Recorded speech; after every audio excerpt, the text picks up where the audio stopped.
नमस्ते दोस्तों, आज मैं फिर आप लोगों के सामने अर्थशास्त्र के दूसरे अध्याय राज्य एवं राष्ट्र की आय का भाग 1 लेकर आया हूँ। आय कहने का अर्थ है कि जब कोई व्यक्ति अपना शारीरिक या मानसिक मेहनत करके कोई कार्य करता है तो उसके बदले में जो उसे पारिश्रमिक मिलती है उसी को आय कहा जाता है। तो आय जितने भी उत्पादन के साधन हैं उन सब को उनके कार्य के अनुसार, उनकी उपयोगिता के अनुसार उनका आय दिया जाता है, लेकिन उन्हें अलग अलग नामों से जाना जाता है। जैसे भूमि का पारिश्रमिक होता है उसे हम कहते हैं लगान, श्रम का पारिश्रमिक को कहते हैं मजदूरी, पूंजी के पारिश्रमिक को कहते हैं ब्याज, व्यवस्थापक के पारिश्रमिक को वेतन तथा उद्यमी के पारिश्रमिक को हम कहते हैं लाभ या हानि। लेकिन किसी राज्य की आय किस बात पर निर्भर करती है? तो राज्य की आय उसके प्रति व्यक्ति आय पर निर्भर करती है। जिस राज्य का प्रति व्यक्ति आय ज़्यादा होगा वो राज्य, उस राज्य की प्रति व्यक्ति आय ज़्यादा होगी तो उस राज्य को कहा जाएगा कि संपन्न राज्य, और जिसकी प्रति व्यक्ति आय कम होगी उसे बोला जाएगा कि वो क्या है, विपन्न राज्य है, उसके पास कमी है। तो हमारा राज्य जो है बिहार, तो बिहार राज्य के आय के बारे में अगर बात करें तो वो एक गरीबी के दुष्चक्र से घिरा हुआ है। सबसे ज़्यादा 41.1% लोग यहाँ गरीब हैं, और ज़्यादा जहाँ पर गरीबी होगी तो वहाँ पे ज़्यादा अशिक्षा होगा, और ज़्यादा जहाँ अशिक्षा होगी तो अशिक्षा के कारण लोग ये सोचते हैं कि मेरे घर में अगर ज़्यादा बच्चे होंगे तो वो ज़्यादा बच्चे होंगे तो ज़्यादा कमाएंगे और उससे ज़्यादा हमारे पास पूंजी आ जाएगा। लेकिन ये सोचना उनका बिल्कुल गलत होता है, क्योंकि ज़्यादा बच्चा अगर हो जाता है किसी घर में तो एक कमाने वाला होगा तो प्रति व्यक्ति आय क्या हो जाएगी, कम हो जाएगी, और कम आय में हम ज़्यादा संपन्नता, ज़्यादा अच्छाई, ज़्यादा अच्छा शिक्षा, ज़्यादा अच्छा स्वास्थ्य नहीं दे पाते हैं।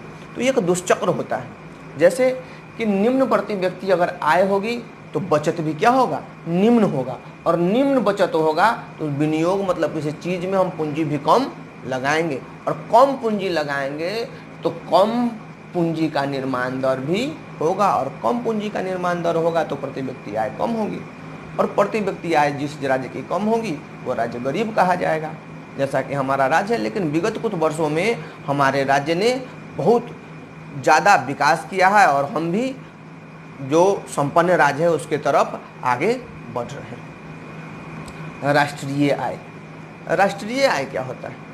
राष्ट्रीय आय कुछ अर्थशास्त्रियों के बताते हैं कि अल्फ्रेड मार्शल कहते हैं कि एक वर्ष में हमारे देश के संपूर्ण श्रम और संपूर्ण पूंजी को लगाकर जितने भी प्राकृतिक साधन हैं उससे भौतिक या अभौतिक सेवाओं का जो हम उत्पन्न करते हैं उसके आय को ही हम क्या कहते हैं, राष्ट्रीय आय कहते हैं। जबकि प्रोफेसर पिगू कहते हैं कि राष्ट्रीय लाभांश किसी समाज के वस्तुनिष्ठ या भौतिक लाभ का वह भाग है जिसमें विदेशी पूंजी को भी जोड़ा जाता है, और उनके संपूर्ण आय को ही हम राष्ट्रीय आय कहते हैं। जबकि प्रोफेसर फिशर कहते हैं कि एक वर्ष में किसी देश में जितना उत्पादन होता है उस उत्पादन के शुद्ध उपभोग को, उपभोग किए गए वस्तु के आय को ही हम राष्ट्रीय आय कहते हैं।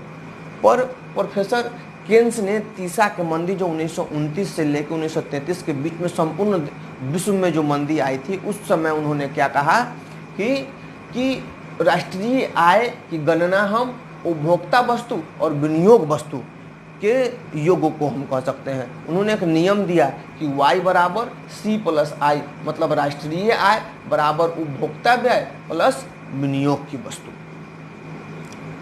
तो ये कुछ लोगों का अपना विचार है राष्ट्रीय आय के बारे में। राष्ट्रीय आय के हम समझ सकते हैं कि राष्ट्रीय आय की धारणा के आयाम क्या हैं, राष्ट्रीय आय के किस किस चीज़ में कैसे कैसे पैमाना उसका लिया जाता है, उसका आयाम क्या है। तो सबसे पहला है जीडीपी। जीडीपी मतलब सकल घरेलू उत्पादन, मतलब एक वर्ष में एक देश के अंदर जितना भी उत्पादन होता है, चाहे वो देश का नागरिक करे या कोई विदेशी नागरिक करे, उन संपूर्ण उत्पादन को हम सकल घरेलू उत्पादन कहते हैं। दूसरा है कुल या सकल राष्ट्रीय उत्पादन, जिन्हें हम जीएनपी कहते हैं। जीएनपी कहने का मतलब कि एक वर्ष के अंदर में देश के नागरिकों द्वारा, चाहे वो देश के अंदर हो चाहे देश के बाहर, देश के नागरिकों द्वारा जितना उत्पादन किया जाता है उसी को हम सकल राष्ट्रीय उत्पादन कहते हैं। और शुद्ध राष्ट्रीय उत्पादन क्या होता है कि सकल राष्ट्रीय उत्पादन में लगाए गए पूंजी, उसकी बीमा, उसके वस्तुओं की घिसावट, इन सब को जब घटा लिया जाता है तब उससे जो आय उसके बाद जो आय बचता है उसी को हम क्या कहते हैं, शुद्ध राष्ट्रीय उत्पादन कहते हैं।